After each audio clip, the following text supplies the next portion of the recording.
c'était génial. On se retrouve bientôt pour une nouvelle soirée avec Choc à Pic. Tu éveilles Roger Suchard. Tu éveilles mes sens. C'est plus fort que moi. Roger Suchard comme un sortilège. Ce soir, on fait du riz. Ah, du bouillon de volaille magie. Un petit cube, un petit geste. Magie, magie, c'est la cuisine d'aujourd'hui. C'est fou ce qu'on y prend goût. Là où il y a de l'eau, le calcaire ternit tout et s'incruste jusque dans les moindres recoins. Aujourd'hui, il y a du nouveau, Viacal. Avec Viacal, la différence, c'est son action effervescente. Le calcaire disparaît et le brillant réapparaît. Viacal, le calcaire, c'est son affaire. Roger Suchard. Roger Suchard comme un sortilège. Échangeriez-vous votre bonne vieille poudre contre une mini-lessive? Non, non, pour l'instant, moi, j'en changerai pas. Bon, celle-ci, c'est celle qui me donne le plus de satisfaction. Même quand c'est très sale? De temps en temps, en faisant à 40 degrés sans prélavage, sans détachant, bon, c'est sûr qu'il y a des taches qui sont résiduelles. Hein. Essayez donc Ariel Ultra plus l'Arielette, vous verrez la différence. Non, non, j'y crois pas vraiment. Regardez ces taches. Dès le début du lavage, Ariel Ultra plus l'Arielette délivre en moyenne 2 fois plus d'agents actifs qu'une poudre classique. Résultat, cette ultra propreté-là. Vraiment, j'en suis parvenue. Bon, j'ai utilisé donc l'Arielette, j'ai mis juste la dose adéquate. Ces vêtements-là ont été lavés à 40 degrés une seule fois, sans prélavage, sans rien du tout. Bon, l'efficacité, on la voit, hein. Que ce soit des taches de poussière, de graisse, de fruits, de légumes, il n'y a rien à redire. Vous ne reprenez pas votre bonne vieille poudre? Non, j'en veux pas, non. Je prends Ariel maintenant, pourquoi? Parce que c'est exactement ce que je recherche, l'efficacité et tout. Voilà. Ariel Ultra, une propreté tellement ultra qu'elle ne s'échange pas.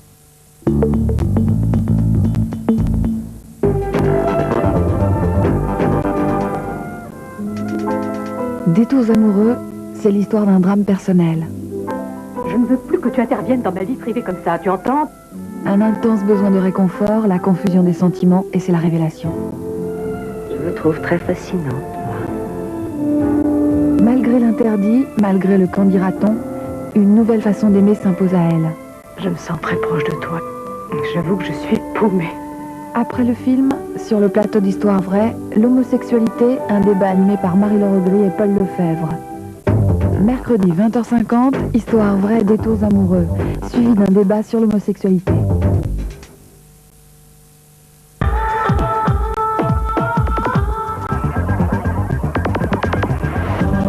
Bernard Kouchner, Jean-Pierre Chevènement, un grand débat sur la 5. Bernard Kouchner, Jean-Pierre Chevènement, le ministre et l'ancien ministre, face à face.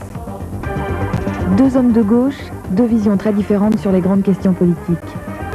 La République en crise, l'action humanitaire et le droit d'ingérence, l'autorité de l'État et les droits de l'homme, le bilan de la guerre du Golfe. Jeudi 22h20, Bernard Kouchner, Jean-Pierre Chevènement, les deux gauches, avec Pierre-Luc Séguillon, un nouveau ton en politique.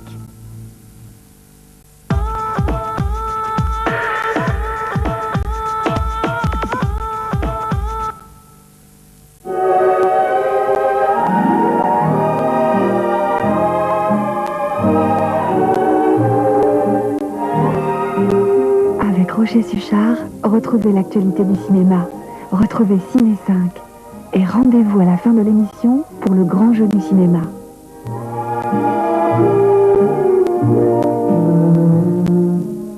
Moteur à mon main.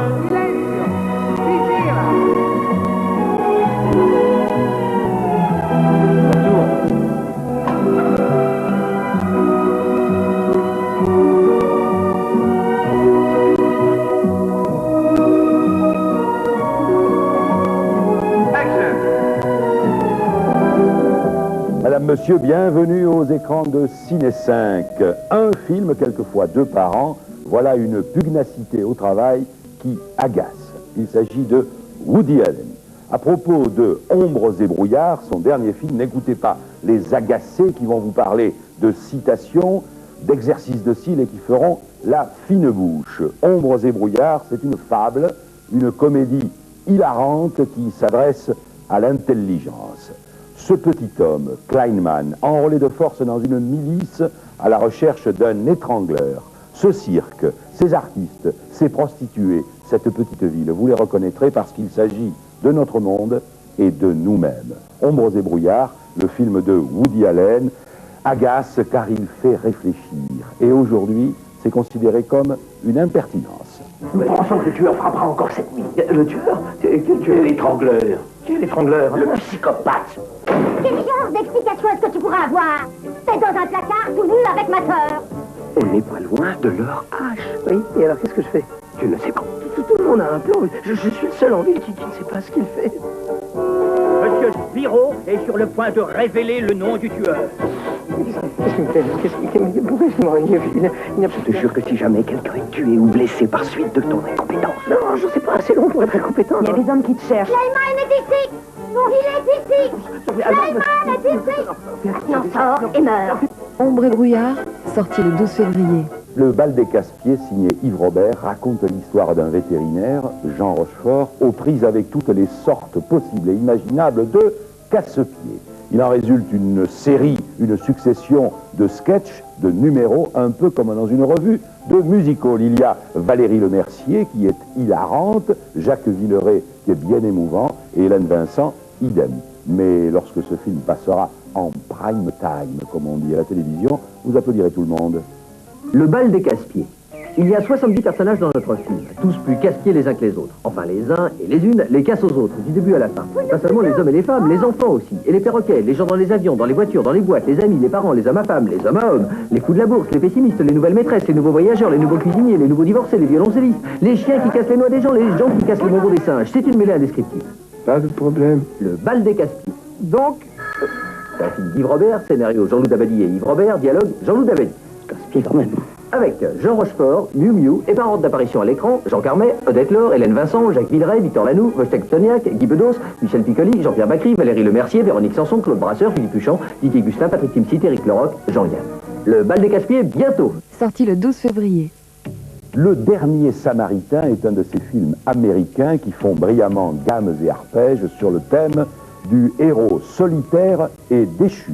Là, dans ce film, ils sont deux, un noir et un blanc. Et ils ont connu leur heure de gloire, l'un dans la CIA, l'autre sur les stades. Dans le film, ils ne se contenteront pas de la nostalgie et redeviendront des héros. Ouf!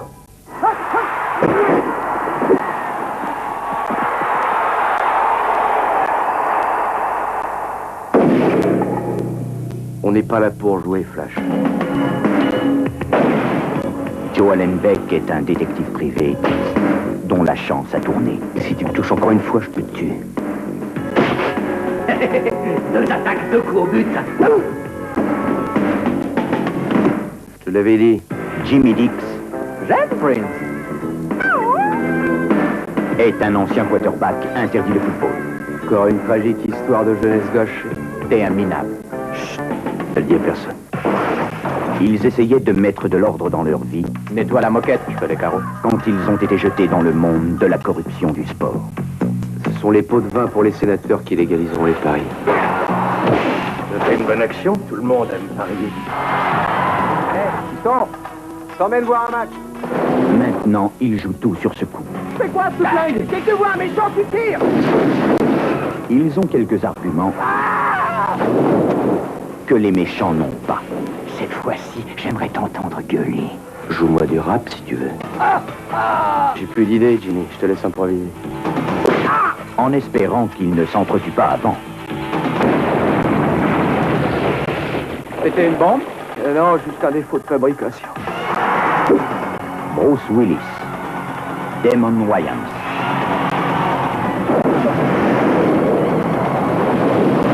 Le Dernier Samaritain. Sorti le 12 février.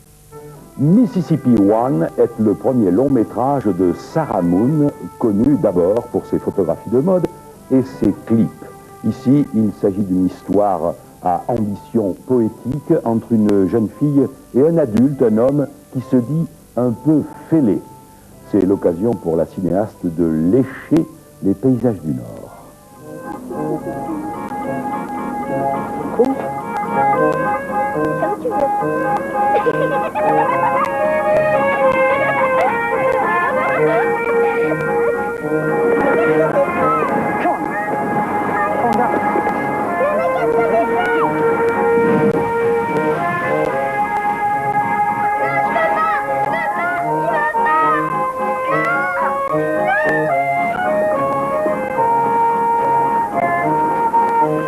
C'est de souvenirs. Qu'est-ce qui prend? C'est devenu fou.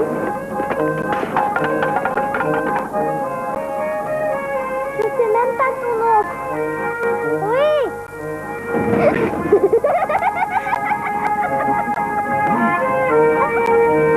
Io, monsieur de la praxis, il doit être prade, de grote tombola, on le geweten, et de toekomst de la mère Madame Pachon.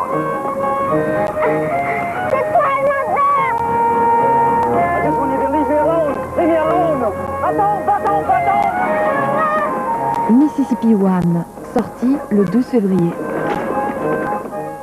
Les enfants du naufrageur, c'est un premier film signé Jérôme Foulon. Les côtes de Bretagne sont très très belles. Brigitte Fossé garde sa mystérieuse séduction et Jacques Dufilot occupe tout l'écran dès que sa mâchoire mal rasée rumine. Il y a même Jean Marais, en gardien des enfers, qui s'invite dans la distribution. C'est une histoire de mômes, une bande de mômes qui rêvent de le rester. Mômes, bien sûr. Cette maison est étrange, comme si elle m'aidait à rendre ton absence moins cruelle. C'est madame ou mademoiselle? Mademoiselle. Avec tout cet instinct de femme libre, on a qu'oublie même de se marier. Car c'est bien elle qui a peint le naufrageur, son unique tableau, son seul amour. D'après les regards que j'ai surpris, les enfants ne vont pas être faciles à apprivoiser. De quel doux nom ont-ils baptisé? On la baptise choléra. Car de popo. Alors regarde. Var à bâbord, var à tribord. Var à bâbord, var à tribord. Par le souffle des tempêtes et les récifs de Kervolen, que l'histoire des temps enfouis